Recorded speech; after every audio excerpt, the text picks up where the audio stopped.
بسم اللہ الرحمن الرحیم۔ بسم اللہ الرحمن الرحیم۔ یہ ہمارے محترم بھائی میرپور آزاد کشمیر کے رہائشی ہیں اور ماشاءاللہ تبلیغی جماعت سے بہت عرصے سے متعارف بھی ہیں، جماعت میں وقت لگاتے رہتے ہیں ماشاءاللہ، اور مختلف تبلیغی تقاضوں میں چلتے رہتے ہیں۔ اصل میں یہ پٹھان ہیں اور یہ ماہر مستری ہیں، بڑے اچھی عمارات کے کام بھی کرتے ہیں۔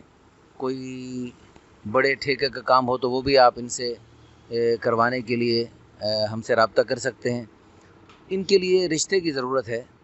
پہلی بیوی کچھ بیمار رہتی ہیں جس کی وجہ سے انہیں اللہ تعالیٰ نے ایک حلال راستہ دیا ہے، تو اس کو فی الفور اختیار کرنا چاہتے ہیں گناہوں سے بچنے کے لیے، اللہ تعالیٰ کی رضا کے لیے، رسول اللہ صلی اللہ علیہ وسلم کی اتباع میں، اور معاشرے سے بے راہ روی کے خاتمے کے لیے، اور بے سہارا عورتوں کا سہارا بننے کے جذبے سے یہ دوسری شادی کے خواہش مند ہیں۔ تو کوئی بیوہ ہوں، مطلقہ ہوں، کوئی بھی غریب سے غریب خاتون بھی ہوں تو وہ انشاءاللہ بخوشی قبول کریں گے۔ عمر کی بھی، تعلیم کی بھی کوئی قید نہیں، بس دینداری ہو، شرافت ہو، حیا ہو، کیونکہ آپ جانتے ہیں پٹھان لوگ جو ہے ماشاءاللہ شرافت کو بہت زیادہ پسند کرتے ہیں، اور حیا کے خلاف جو کام ہو اس پہ انہیں بہت ہی یہ تکلیف محسوس کرتے ہیں۔ تو یہ ہم ان سے پوچھتے ہیں کہ یہ کس طرح اپنی بیوی کے ساتھ حسن سلوک کے ساتھ رہنا چاہیں گے، اور کس طرح جو ہے نا یہ ماشاءاللہ اچھے طریقے سے بیوی کو رکھیں گے۔ یہ ذرا تھوڑا سا ان کی زبانی بھی سن لیں تو اس سے آپ کو بھی اندازہ ہوگا۔ جی بتائیے آپ۔ السلام علیکم ورحمۃ اللہ وبرکاتہ۔ یہ کہ انشاءاللہ کسی قسم کی کوئی پریشانی نہیں ہوگی، تو انشاءاللہ ہم جو ہے نا ہر اعتبار سے اس کا خیال رکھیں گے، جیسے اللہ کا حکم، اللہ کے حبیب کا طریقہ ہے۔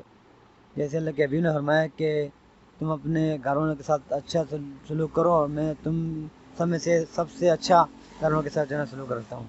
تو اللہ کا کرم ہے کہ ہمیں دین کی کچھ نہ کچھ سمجھ کی وجہ سے جو ہے نا ہم کسی قسم کی بھی زیادتی نہیں کرتے، بلکہ عورت اگر کوئی ایسی بات کرے تو برداشت کر جاتے ہیں، لیکن کہ کسی قسم کی ایسی مطلب کہ شریعت سے بات جو ہے نا وہ ہم یعنی کوئی قدم نہیں اٹھاتے ہیں، اور مطلب کہ حکمت کے ساتھ طریقے کے ساتھ جو ہے نا وہ یعنی اس کو پریشانی نہیں کرنے دیتے، تو ہر لحاظ سے اس کا خیال کرتے ہیں۔